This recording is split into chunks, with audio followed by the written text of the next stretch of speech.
Video के अंदर जो स्लाइड दिख रही है उसमें सभी गोदावरी नदी, महानदी, बेसिन, कृष्णा बेसिन और कावेरी बेसिन के बारे में जानकारी है।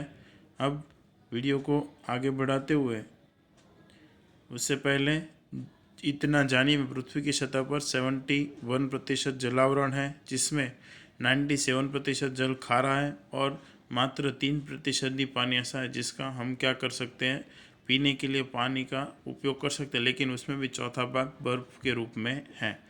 अब आगे जानकारी प्राप्त करते हैं झील के बारे में। तो भारत में अनेक छोटी बड़ी झीलें हैं। मीठे पानी की झीलें हिमालय के पहाड़ी क्षेत्रों में है।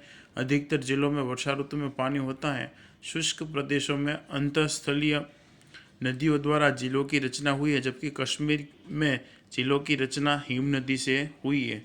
कुछ झीलें पवन, नदी और मानव प्रवृत्तियों के कारण भी निर्मित हुई है। तो नीले झीलों के बारे में कि भारत में अनेक छोटी बड़ी झील आई हुई है, जिसमें कुछ मीठे पानी की भी है, कुछ खारे पानी की भी है। जिसमें हिमालय के अंदर जो झीलें पाई जाती है वो ज़्यादातर मीठे पानी की झील आई हुई है। तो इन झीलों का निर्माण वर्षा ऋतु में पानी, अधिकांश जिलों में वर्षा ऋतु में पानी आता है, तो शुष्क के अंदर झीलें क्या रहती है, खाली रहती है। जबकि जो कश्मीर के अंदर जो झीलें आई है उनकी रचना किसकी वजह से हुई है, हिम नदियों के कारण उस झीलों का निर्माण हुआ है।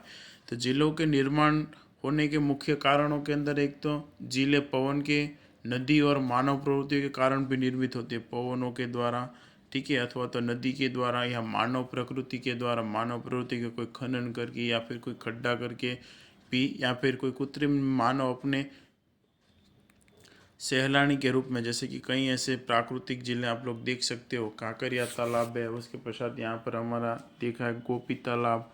तो ये सब क्या मानव प्रवृत्तियों के कारण भी निर्मित हुई है। तो ये सब क्या मानव प्रवृत्ति के द्वारा निर्मित जिले हैं। विसर्पी नदियों में बाढ़ के प्रकोप के कारण घोड़े की नाल के आकार की रचना को झीलों का निर्माण होता है। विसर्पी नदियों में बाढ़ के प्रकोप के कारण, जो बड़ी नदियां हैं उसमें बाढ़ के प्रकोप के कारण घोड़े के नाल के आकार जैसे झीलों का भी निर्माण होता है। तो कहीं पर समुद्रीय ज्वार के कारण लगून और झीलों की रचना हुई है। समुद्र किनारे पर समुद्र के जो ज्वार आते हैं उसी कारण भी समुद्र क्षेत्र के अंदर कुछ झीलों का निर्माण हुआ है। तो ऐसी झीलों को लंगून झील कहते हैं। और इसकी झीलों के उत्कृष्ट उदाहरण कौन कौन से हैं? चिल्का, कोलरू और पुलकित इस प्रकार की झीलों के उत्तम उदाहरण है। राजस्थान में स्थित सांबर खारे पानी की झील है। और राजस्थान के अंदर आई हुई जो सांबर झीलों कैसी है, खारे पानी की झील है, जिसके पानी में से नमक बनाया जाता है। और राजस्थान की उसी खारे पानी की झील से नमक बनाया जाता है। ये है तुम लोगों की जो पहला दिखा गया, कौन सी, चिल्का झील है। ये भी क्या है, चिल्का झील की इमेज है।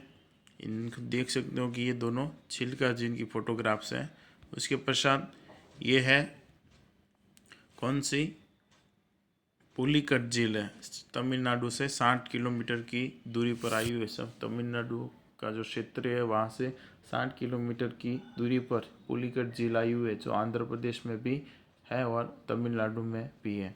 तो ये समुद्र के किनारे पर आई है, क्योंकि समुद्र के ज्वारों के आने की वजह से इस झील का निर्माण हुआ है।